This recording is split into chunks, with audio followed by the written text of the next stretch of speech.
안녕하십니까.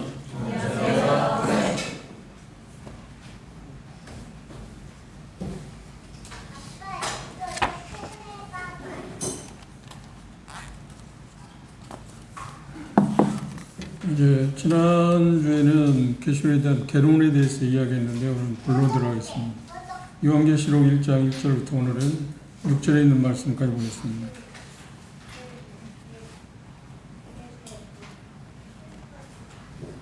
한 절씩 교도하겠습니다. 요한계시록 1장 1절 제가 먼저 읽겠습니다. 예수 그리스도의 계시라.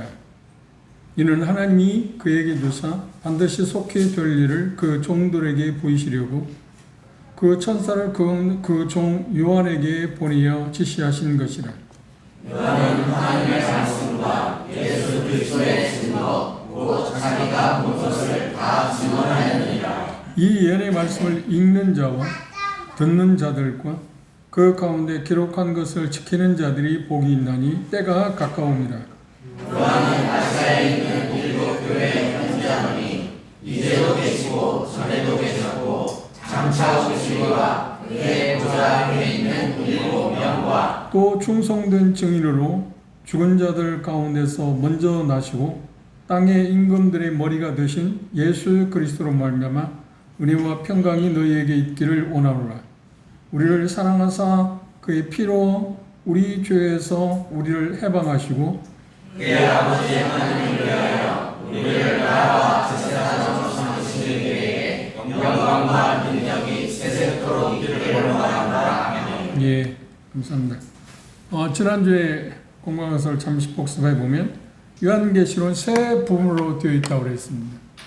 첫 번째가 네가 본 것, 그리고 이제 있는 것, 그리고 미래에 있을 것에 대한 내용이 요한계시록의 내용이다. 전체의 내용이다.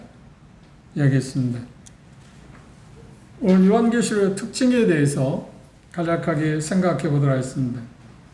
지난주에도 말씀드린 것처럼 많은 사람들이 요한계시록을 회피하고 어떤 면에서 두렵게 생각하고 가까이 하지 않는 이유는 여러 가지 있는데 그 중에 하나가 이 요한계시 신비적인 것으로 생각하기 때문에 그렇다고 이야기합니다. 근데 우리가 그 부분에 대해서 대단히 오해했는데 어떤 면에서 사단은 요한계시록에 대해서 그런 마음을 대다수의 사람들이 심어줌으로 말미암아 성공했다고 말할 수 있습니다. 왜냐하면 여기 하나님 말씀하시기를 요한계시록 우리에 주어졌을 때 그 말씀을 읽는 것, 또 듣는 자들, 그 가운데 행하는 자들이 복이 있다고 했는데 그 복을 가로챘으니까, 그 복을 누리지 못하게 했으니까, 그렇지 하나님의 말씀을 요한계시록을 회피하고자 하는 마음이 많은 사람들의 마음 가운데 심어졌다는 것은 대단히 분행한 일입니다. 그래서 그것을 불식시키기 위해서 요한계시록은 계시록 자체가 감추어지거나 신비스러운 것이 아니라 오히려 펼쳐진, 열려진 그것을 계시록이라고 한다고 하는 것을 이야기했습니다. 계시라는 말은 미래를 열어 보여주는 어떤 증거, 그러니까 커튼이 쳐졌는데 그걸 걷어내는 것처럼 이게 뭔가 보이지 않는 것을 보이도록 밝혀주는 것을 계시라 그랬어요. 이게 계시란 말에 오해하지 마시고, 이게 계시는 좋은 건가요? 그렇습니다. 아주 좋은 겁니다. 왜 보이지 않는 것을 밝혀줬습니까? 드러냈으니까. 그렇죠? 그런데 무엇에 대해서 요한계시록은 계시를 해줬나요? 여기 예수 그리스도에 대해서. 예수 그리스도에 대해서. 그러니까 모든 성경의 주제가 예수님인데 특별히 요한계시록은 예수님에 대해서 구체적으로 더 많은 부분에 대해서 계시를 했다. 그런데 특별히 어떤 부분에서 계시를 하냐면 예수 그리스도께서 미래의 왕으로서 이 세상에 오셔서 모든 악을, 그러니까 하나님의 적, 우리 인간의 정의였던 죄, 사망, 사단을 완전히 초토화시키고 멸망시키는 그 구세주 메시아로서 그분이 다시 오신다고 하는 내용이 요한계시록의 가장 중요한 핵심일 거라고 이야기합니다. 그래서 계시라는 그 말 자체는 커튼이 쳐진 것을 열어 제쳐준다. 단언하고 하는 요한계시라고 하는 말이 신학성에 18번이나 나오는데 요한계시뿐만 아니라 계시라는 말이 18번 나와 있는데 그 중에 하나를 보면 이런 게 있습니다. 누가 보면 한번 볼까요?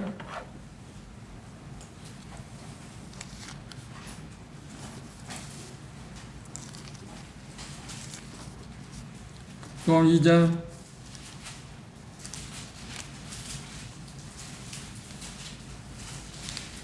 32절 보시죠.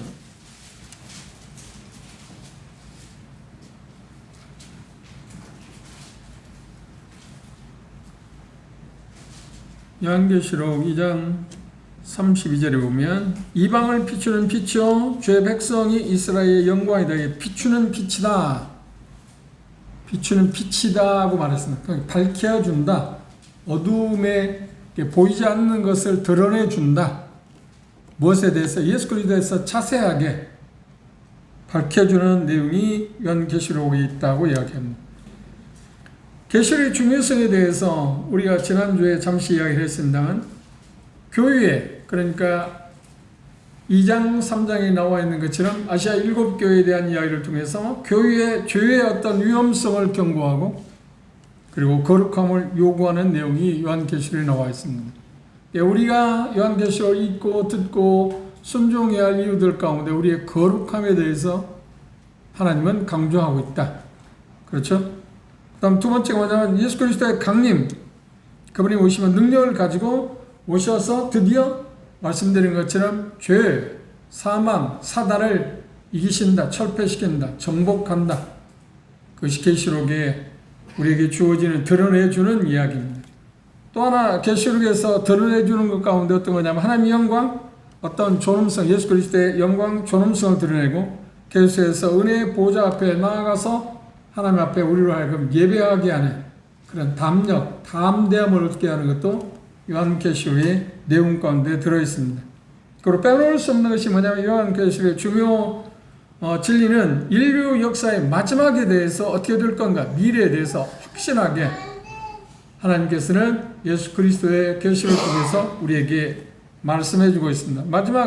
미래의 마지막에 대해서 미래의 어떤 정치 상황, 그리고 경제, 그 다음에 적그리스도의 활동, 아마겟돈 전쟁, 그 다음 천년왕국의 통치, 크고 흰 보좌의 심판, 그리고 새하늘 새 땅, 영원한 아버지 하나님 집에 대해서 언급하고 있는 것이 계시되어 있는 것, 드러내주고 있는, 밝혀주고 있는 것이 요한계시록의 가장 굵직한 내용이라고 이야기할 수 있습니다.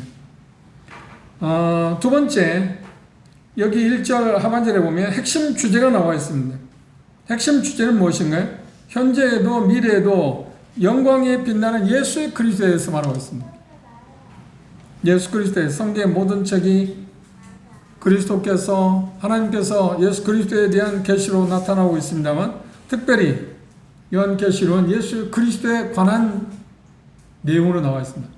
그 말을 쉽게 말하면 여기 1장 1절에 그래서 예수 그리스도의 계시라고 이야기했는데, 다시 말하면 하나님께서 예수 그리스도 통해서 예수 그리스도 그분이 어떤 분인가 하는 것을 우리에게 드러내줬고, 요한계시 전체의 내용은 예수 그리스도에 대한 계시록, 밝혀진, 드러내준 것으로 우리가 생각하면 가장 좋을 거라고 그렇게 생각합니다. 요한계시록 핵심 주제는 말씀드린 것처럼 예수 그리스도에 대한 계시로 나와 있습니다. 드러내주는 것으로 나와 있습니다. 그리고 세 번째 보면 여기 보면 1장 1절 하반절에 보시면 이렇게 나와 있습니다. 1장 1절을 보시면 예수 그리스도의 계시라, 이는 하나님이 그에게 주사. 이 계시는 예수 그리스도에 대한 계시가 요한계시록의 진짜 전체 핵심 주제인데, 그 계시는, 그러니까 예수 그리스도에 대한 계시는 누구로부터 왔다고 그러나? 누가 주셨다고요? 하나님이 주신 거예요. 하나님이 그에게 주사. 하나님으로부터 온 거라. 계시록은 아버지 되시는 성부와 하나님께서 아들에게 주신 일종의 선물입니다. 그것이 계시록의 특성입니다. 그 다음 네 번째, 여기 보면 1장 1절 중간절에 보시면, 끝절에 보시면 속히 될 일을 그 종들에게 보이시려고 인간 수신자가 있습니다. 인간 수신자는 누군가요?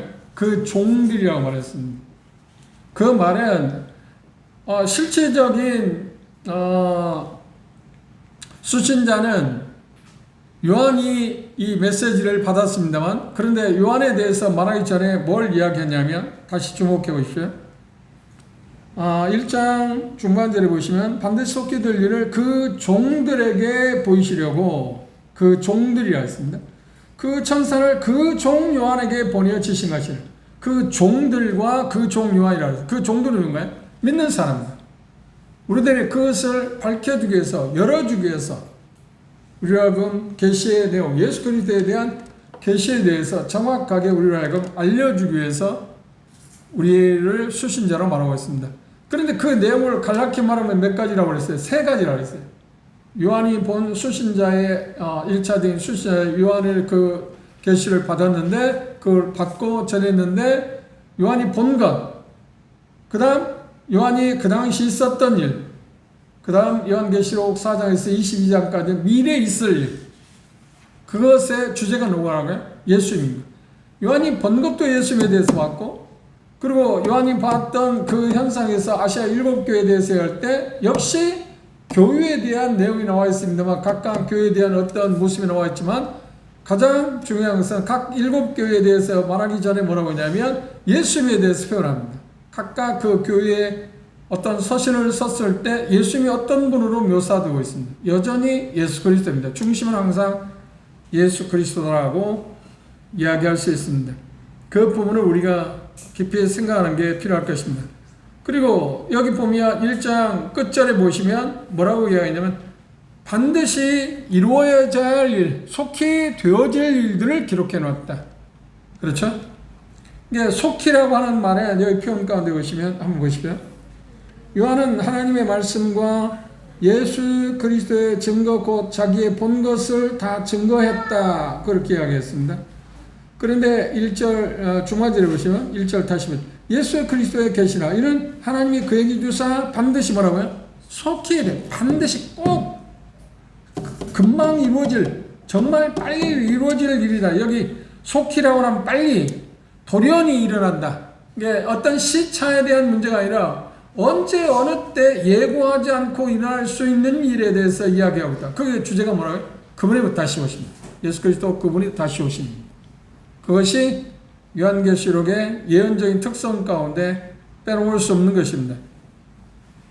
그러니까 요한계시록은 한마디로 말하면 4장에서 22장에 있는 것처럼 미래에 관한 것이 그 주종을 이루고 있습니다. 그렇죠? 미래에 관한 것. 바꿔 말하면 요한이 본 것은 그렇죠. 우리가 요한이 본 것을 통해서 예수님이 어떤 분인가 하는 것을 볼 수도 있지만 우리가 그 부분을 예수님 그런 부분을 우리는 볼 수 없잖아요. 요한이 본 것을 통해서 우리가 보지만 직접 볼 수는 없잖아요. 이미 지나간 겁니다. 그렇죠? 그리고 아시아 7교회에 대한 것도 요한이 그 당시에 존재했던 아시아 7교회 그렇죠? 에서, 버두, 사빌라라고 그랬습니다. 7교회에 대한 이야기지만 그 이야기는 그 아시아 7교회는 그 당시에 있었던 게 아니라 그것은 그 당시에 있었던 교회일 뿐만 아니라 미래 그렇죠. 예수님 오시기 전까지 이 세상에 존재할 여러 교회의 양상들에 대해서도 여전히 이야기하고 있다. 그래서 요한계시를 보는 해석하는 일에서 미래주의적으로 성경을 해석하는 것이 필요하다 하는 이야기를 했습니다. 그러니까 에베소 교회는 그 당시 그러니까 1세기 초에 있었던 교회만 아니라 지금까지도 여러 지역교회에서 그런 양상들이 있다. 그래서 그런 양상이 있을 때 어떻게 우리가 그것들을 회개하고 돌이킬 수 있을까에 대한 이야기처럼 그게 그 당시로 끝나는 게 아니라 계속 지속되는 것이다. 그러기는 하지만 더 중요한 내용은 뭐냐면 4장에서 22장에 있는 것처럼 미래에 대한 이야기. 앞으로 되어질. 지금 우리에게 있어도 마찬가지. 우리에게 있어 2000이 그런 지금에 있어서 우리에게 있어도 앞으로 되어질 일입니다. 그런데 앞으로 되어질 일인데 중요한 건 뭐냐고 하냐면 속히 될 일이라고 해요. 속히. 그러니까 빨리 되어진다는 게 아니라 돌연히 일어날 일. 그러니까 돌연히 일어날 일의 궁극적인 목표는 무엇인가요? 예수님의 다시 오심. 예수님의 다시 오심에 대해서 이렇게 분명하게 이야기를 하고 있습니다. 그 다음 여기 말씀해 보시면 6번째로 보시면 1장 끝부분을 보시면 초자연적인 전달이 있어요. 초자연적이란 말은 하나님께서 예수 그리스도를 통해서 예수 그리스도에 대한 계시를 하셨는데 그 부분에 대해서 전달자가 누구로 되어 있나요? 초자연적 전달자가 누구로 되어 있나요? 여기 말씀해 보시면 천사들을 그 종 요한에게 보냈다. 요한에게 보냈다. 요한이 지금 어디에 있을 때인가요? 반모섬에. 그렇죠? 반모섬에 있을 때 천사를 통해서 하나님께서 예수 그리스도에 대한 계시를 나타내 보셨다. 그러니까 초자연적인 전달입니다. 계시록에 가장 특이점이 있다면 천사들을 보내서 전달한 한 권의 책이 유일하게 요한계시록이다. 그런 점에서 요한계시록 독특성이 있습니다. 그런데 천사들을 통해서 예수 그리스도에 대한 계시를 보냈는데 누구에게 보냈다고요? 사도 요한에게 보냈다. 그래서 사도 요한은 요한복음이나 요한 1, 2, 3서를 쓸 때 자기 자신에 대해서 말하고 있지 않지만 여기 계시록에는 분명히 수신자가 요한이라고 그렇게 이야기하고 있습니다. 전달을 받은 사람으로 이야기했습니다. 그래서 7번째 표현 보시면 1장 1절 끝부분과 2절을 다시 보시면 요한은 하나님의 말씀과 예수 그리스도의 증거 곧 자기의 본 것을 다 증거했다.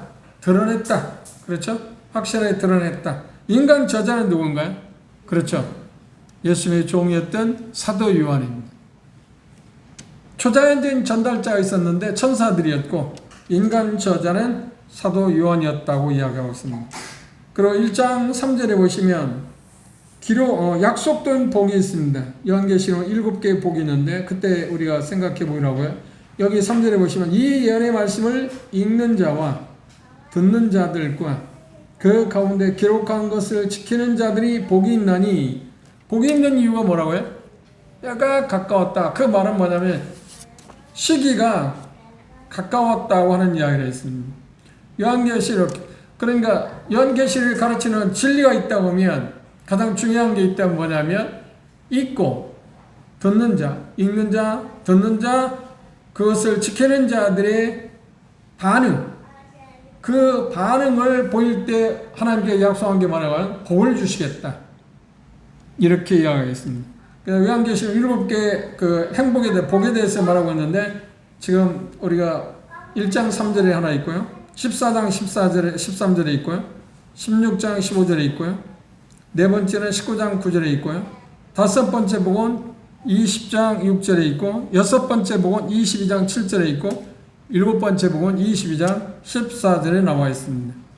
여기 복이라고 하는 말이 뭐냐? 그 사람에게 복을 주겠다고 했는데 이 복이 뭐냐고 할 때 여러 가지로 이야기할 수 있는, 그 중에 하나 빼올 수 있는 것이 쉽게 말하면 어떤 행복, 가치 있는 것, 이 세상에 어떤 거하고 바꿀 수 없는 것을 주시겠다. 그것을 한마디로 이야기해서 뭐라고 하냐면 행복이라고 하는 표현을 썼습니다. 복이라고 하는 표현을 썼습니다. 그 행복에 대한 약속을 하나님께서 주셨습니다.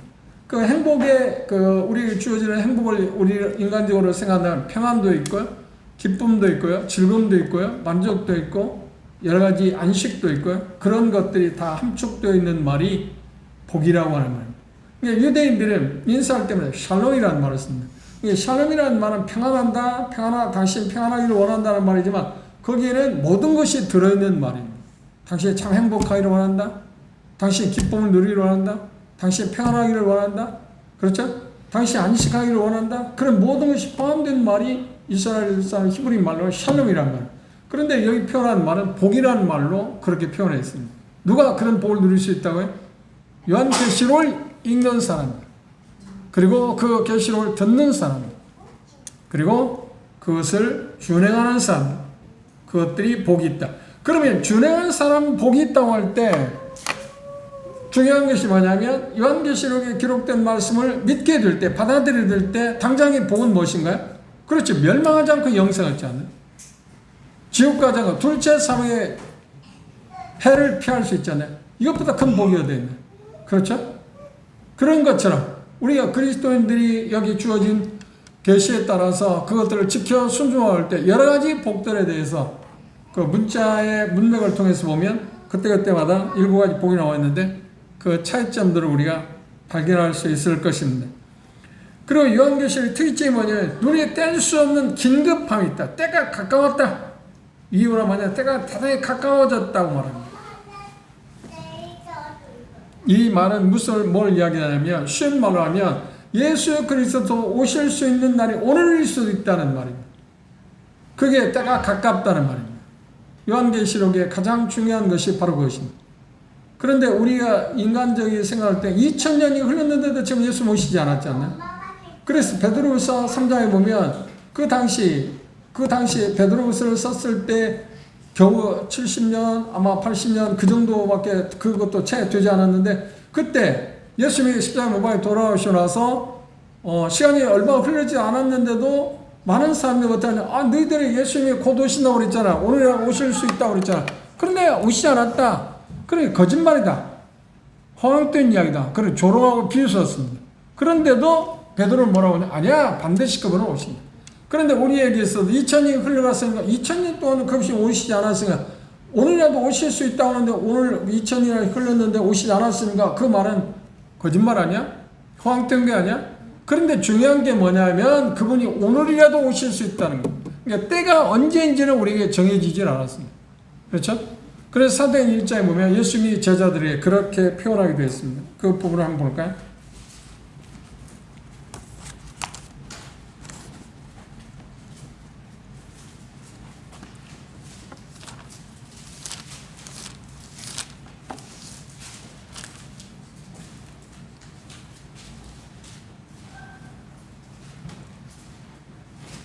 사도행 1장 3절 이하의 말씀입니다. 해 받으신 후에 또한 저희에게 확실한 많은 증거로 친히 사심을 나타내서 40일 동안 저희에게 보이시며 하나님 나라의 일을 말씀하셨다. 하나님의 나라, 예수님께서 세상에 오셨을 때 하나님의 나라가 시작되었습니다. 마태복음 12장에 보면 하나님의 나라가 시작되었습니다. 그런데 하나님의 나라가 시작은 되었는데 그렇죠? 이미 시작되었습니다. 그런데 완성은 아직이죠. 완성은 아직입니다.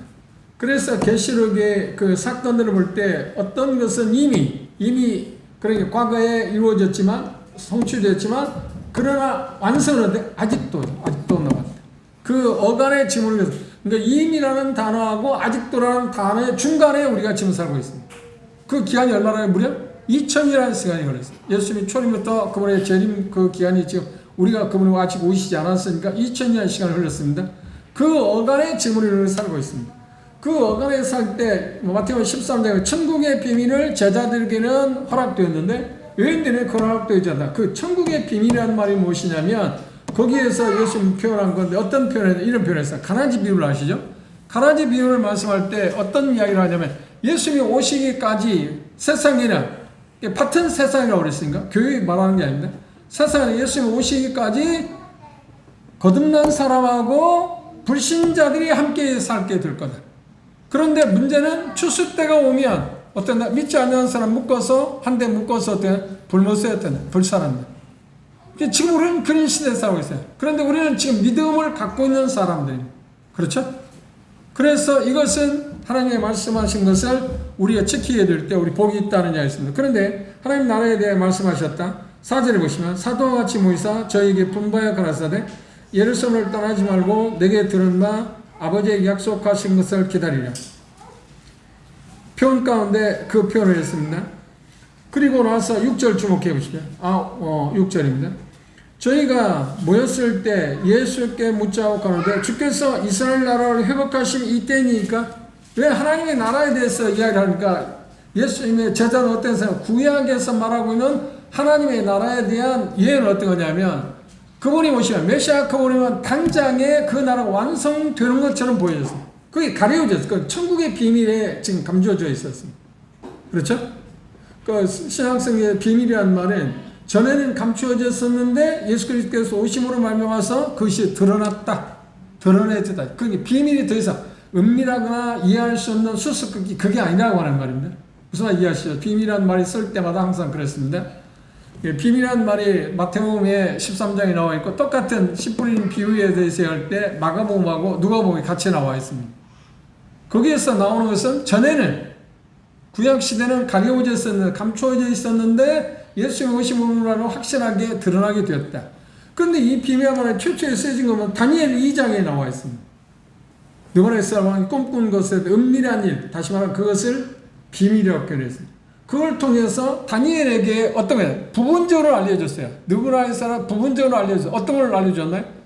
그렇죠. 모든 제국이 하나씩 바벨론이 무너지고 메다파사, 그 다음에 그리스, 헬라, 그 다음 로마 나라, 그 다음에 공중에 뜨인 돌이 이 신상, 그렇죠. 그분을 된 신상을 무너뜨리고 다 티끌처럼 나고 그 나라를 세울 거라. 그래서 느부갓네살도 인간 역사가 제국이 언젠가는 멸망을 당한다. 그런데 그 정도만 가르치 구체적으로 몰랐어요. 그 뜨인들이 누군지도 몰라요. 다니엘도 그걸 보긴 했지만 비밀은 보았지만 그러나 구체적으로 알 수 없었어요. 그런데 예수님 오셔서 신약의 성령에 의해서 알려진 것은 뭔가? 특별히 사도들의 바울 사도에 알려진 바는 무엇인가요? 아, 그분이 예수님이구나. 그분이 오셔서 왕국을 세우신다. 유대인들은 그 개념을 갖고 있어요. 어떤 개념이라고요? 그분이 오시면 메시아, 그분이 오시면 당장에 이 세상에 유대인들을 중심으로 해서 천국, 그러니까 하나님의 나라를 세울 거라고 믿고 있었어요. 그런데 성경은 밝혀진 것은 뭔가요? 아니야, 그게 아니고 그분은 나라를 세우기 전에 잠시 고난을 받게 될 거고, 그리고 부재 중일 거고, 그리고 결국 다시 오셔야 그 나라를 완성한다는 게 비밀이지 않나요? 그게 우리에게는 알려져 있어요. 이게 천국의 비밀에 대해서 특별히 마태복음 13장 7개의 비유를 통해서 그런 부분들에서 하나씩 예수님이 설명한 일이 있습니다. 그런데 제자들의 마음은 구약의 그 배경을 갖고 있기 때문에 예수님이 오시니까 그런 하나님 나라에 대해서 말하다 보니까 아, 이제 곧 세워지겠지. 그렇죠? 그게 아니라는 것을 예수님이 가르치기 위해서 무슨 비유를 쓰나요? 그렇죠. 문화의 비유를 말이죠. 예루살렘 입성하니까 아, 그 나라가 이제 당장에 세워질 거다 생각했는데 예수님이 말하는 게 아니야. 그 나라는 지연된다. 그렇죠? 귀인이 왕권을 받아들이기 위해서 나갔다가 잠시 후에 다시 돌아오게 될 거라는 그 비유를 통해서 제자들이 잘못 알고 있는 부분을 상기시켰습니다. 그렇다고 우리 제자들이 그걸 다 처음에 다 이해하지 못했어요. 나중에 성령 오셔서 그게 밝혀지기 시작했습니다. 그게 비밀은 더 이상 비밀이 아니죠.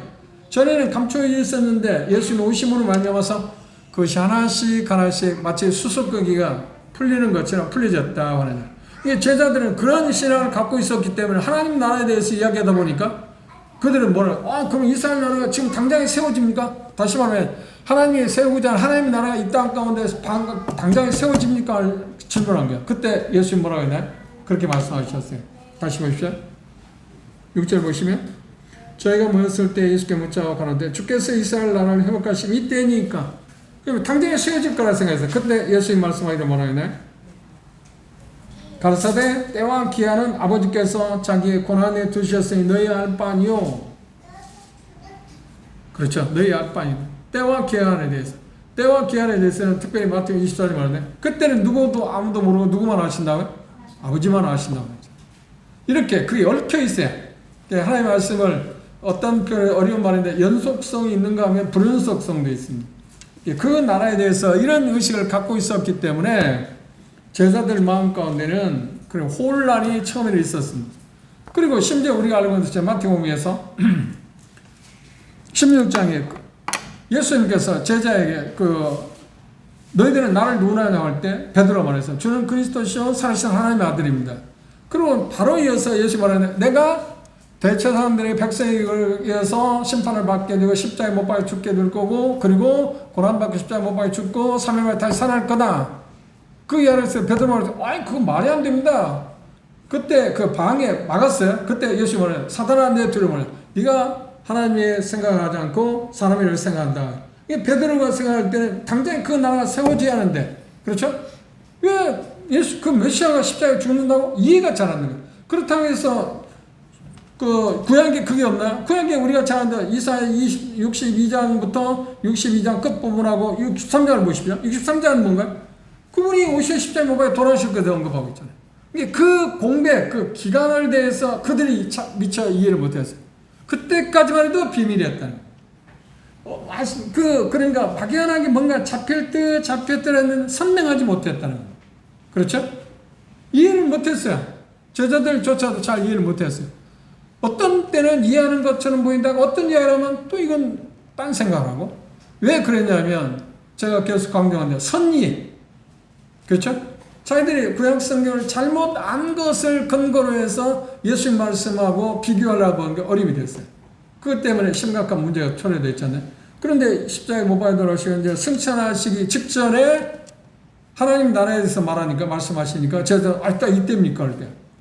그때는 어느 때라고 말하지 않고 그 때와 기한은 하나님이 정하신다. 너희 알 바 아니다.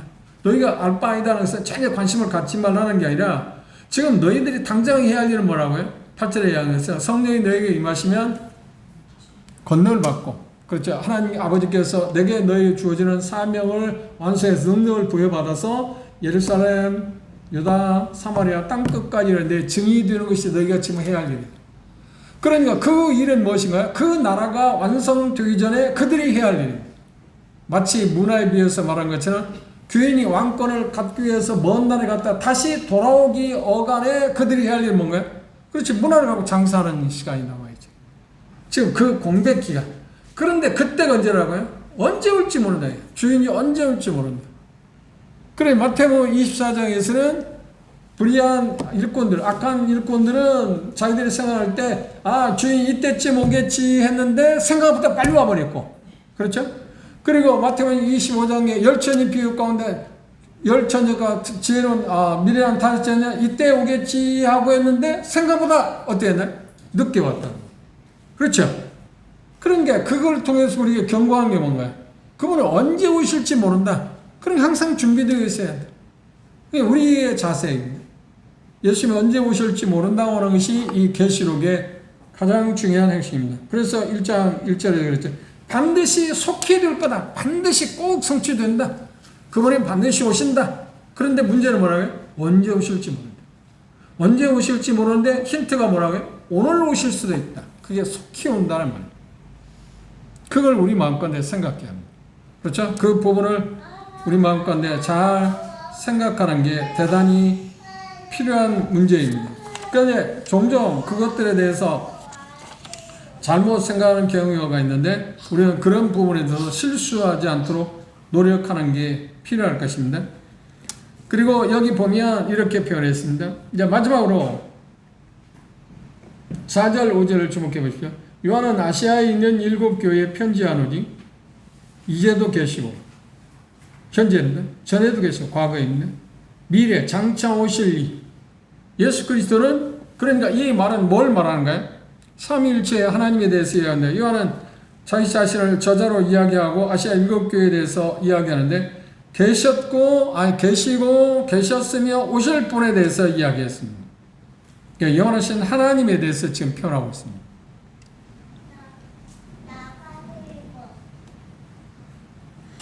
장차 오실 이와 그 보좌 앞에 7영이 뭘까?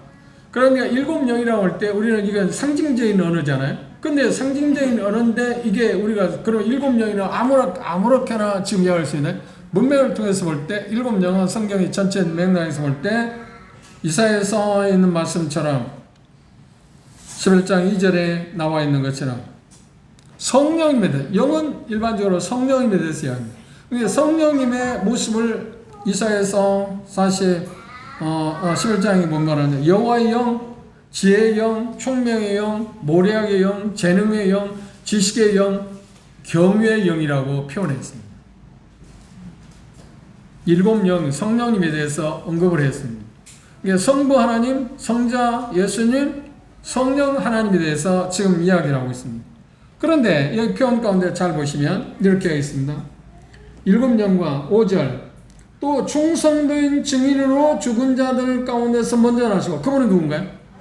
예수 그리스도죠. 7영 그분은 성령님이고 그러면 이에도 계시고 전에도 계시고 장차 오실 그분은 누군가? 성부 하나님이시고 그렇죠? 성령이 계시고 그리고 충성된 증인으로 죽은 자들 가운데 먼저 나신 분 그리고 땅의 임금들의 머리가 되신 예수 그리스도로 말미암아 은혜가 여러분이 있기를 원합니다. 삼위일체에 대해서 언급을 했습니다.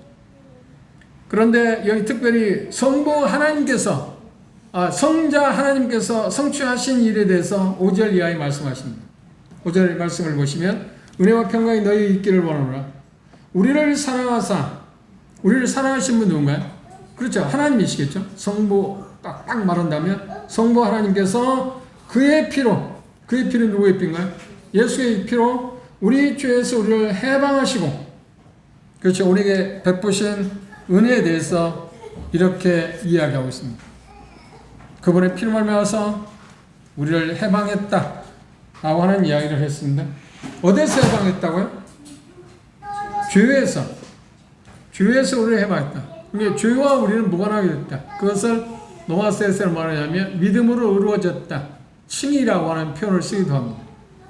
예수 그리스도의 피로 말미암아서만 우리가 죄사함 받을 수 있다고 하는 이야기인데, 우리를 해방하시고 6절 보시면 그 아버지 하나님을 위하여 우리를 뭐라고 해요? 나라와 제사장으로 삼았다. 이게 좀 어려운 말입니다. 여기 나라라고 하는 말이 뭘 말할까? 제사장이라는 말이 뭘 말할까? 여러 사람들이 이렇게 저렇게 말합니다. 그런데 제가 믿기로는 나라라는 말은 하나님의 왕으로 다스리는 어떤 백성들, 그렇죠? 주권을 행사하고 있는 백성들. 그러니까 우리를 예수 그리스도의 피로 싸서 죄에서 해방하셨고, 그 다음 우리에게 주어진 특권이 뭐라고 하냐면, 우리가 뭐라고 해요? 그분의 나라다. 그분의 백성이 됩니다. 그렇죠? 그렇게 이해하는 게 제일 좋겠죠. 하나님께서 예수 그리스도의 보혈로 말미암아서 우리의 죄에서 우리를 구속하시고 해방하셨을 뿐만 아니라 하나님의 나라를, 하나님을 위해서 우리를 나라로 삼으시다. 그의 백성이 되게 했다고 하는 말입니다. 그 다음 제사장이라는 말은 뭔가? 그렇죠. 그리스도인이 사는 내내 하나님을 섬기는 역할을 할 거다. 섬기는 사람으로 우리를 선택했다. 그래서 우리가 구원받은 후에 하나님을 섬길 수 있게 됐고, 우리가 주님 오실 때까지 계속해서 그분을 섬기는 삶을 살게 됩니다. 그리고 그분이 오신 이후에도 영원 세계에서 우리는 영원히 어떤 건가요? 그분을 섬기게 될 것이죠. 어떤 근거로? 그 예수 그리스도의 피로 말미암아 구속받은 그 대가로 말미암아서 우리는 영원히 하나님의 백성이 되었고, 그렇죠. 이미 되었죠. 믿었으니까. 되었고, 하나님을 영원히 섬기는 사람이 되었다. 그래서 제사장이라는 표현을 썼습니다. 그 의미. 그러니까 예수 그리스도를 믿음으로 우리에게 주어지는 특권을 세 가지로 이야기한다고 할 수 있어요. 첫째는 뭐라고 해요? 죄에서 해방되었다. 그 다음 뭐가 됐다? 그분의 백성이 되었다. 또 하나 뭐예요? 그분을 영원히 섬길 수 있는 사람이 되었다. 그렇게 이해하는 것이 여기 표현 가운데 문맥을 통해서 보면 가장 표현이라고 생각할 수 있습니다. 삼았다는 말은 뭔가? 임명했다. 않도록 허락했다. 이게 특정하게 그 어떤 것을 했다고 합니다. 그 이야기를 하고 나서 요한은 뭐라고 하는가요? 6절 보시면 그 아버지 하나님을 위하여 우리를 나라와 제사장으로 삼으신 그에게 영광과 능력이 세세토록 있기를 원하노라 하고 말하요. 아멘. 아멘은 뭐인가요?